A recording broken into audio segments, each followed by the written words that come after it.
কথাটা ঠিক না বেঠিক, রাগ করলা? সামাজিক যোগাযোগ মাধ্যমে নতুন ট্রেন্ড হিসেবে ছড়িয়ে পড়েছে রাগ করলা কথা ঠিক না বেঠিক সংলাপ। অনেকে এটিকে এখন হাস্যরস বা বিদ্রুপাত্মক শব্দ হিসেবে ব্যবহার করছেন। ভাইরাল ভিডিওতে এই সংলাপ যিনি দিয়েছেন তার নাম ইমান আলী। নেটিজেনরা তাকে কবিরাজ মনে করলেও তিনি আসলে কন্টেন্ট ক্রিয়েটর। ফেসবুক ও ইউটিউবের জন্য বিভিন্ন সময় বিভিন্নভাবে ভিডিও শুট করা এই যুবকের সংলাপটি মূলত একটি শুটিং এর অংশ। খোঁজ নিয়ে জানা যায়, কবিরাজ রূপে ভাইরাল হওয়া ইমান আলী গাজীপুরের কালিয়াক্কর উপজেলার মৌচাক এলাকায় বাস করেন। 2 যুগ আগে লালমনিরহাট জেলা থেকে গাজীপুরে আসেন তিনি। মঙ্গলবার 19 মে তিনি শুটিং এর জন্য কালিয়াক্কর উপজেলার একটি রিসোর্টে রয়েছেন।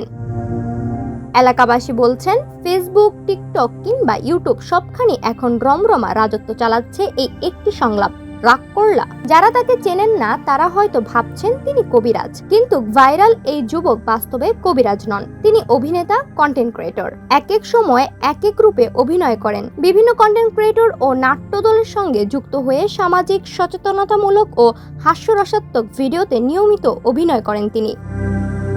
ইমান আলী বলেন, আমি কবিরাজ নই, এটা একটি অভিনয়ের পার্ট। অভিনয়ের মাধ্যমে আমি পেশাটাকে ফুটিয়ে তুলেছি। আমি অনেক আগে থেকেই অভিনয় করি। ভিডিওটি বিনোদনের জন্য তৈরি করা হয়েছিল।